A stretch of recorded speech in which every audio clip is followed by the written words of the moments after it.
যে বাড়ি ঘিরে সিটিডিসির অভিযান ৮ বছর পর এবার সেই বাড়িতে টিম সার্চলাইট, সাথে রং মিস্ত্রি মোশাররফ হোসেন।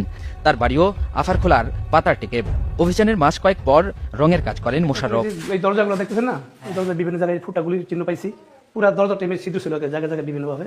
এগুলো ওই যে গুলি খেয়ে গর্ত হয়ে গেছিল, পরে আবার এটা ওই সিমেন্ট দিয়ে কিছু বানানো হয়েছে, কিছু আবার পুডিন দিয়ে বইরা আবার আমরা রং করছি।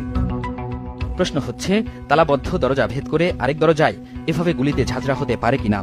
একই সাথে প্রশ্ন সুরতহাল রিপোর্ট আর বাস্তবতা নিয়েও। সুরতহাল প্রতিবেদন বিশ্লেষণে দেখা যায় ৩ জনের শরীরের নিচের অংশে গুলির চিহ্ন রয়েছে। ফ্লোর থেকে জানালার উচ্চতা ৩ ফিট হলে কোনোভাবেই নিচের অংশে গুলি লাগার কথা নয়।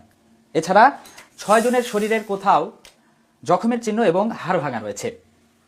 প্রশ্ন হলো, গুলিতে মারা গেলে হাড় ভাঙা কিংবা জখমের চিহ্ন আসলো কিভাবে? এমন আরো অনেক প্রশ্ন জঙ্গি অভিযান অপারেশন স্পেড ৮ নিয়ে। ষাটোর্ধ আবুল কালামও তেমনই কয়েকটি প্রশ্ন তুললেন। সবাই ধারণা হলো যে একখানে 7টা লাশ কিভাবে মরে, কারণ গোলাগুলি করলে তো চারিদিকে ছিটা পিটা মরতো। আবুল কালামের বক্তব্য আর সেদিনের গুলির চিহ্ন বিশ্লেষণেও এমন তথ্য মিলেছে।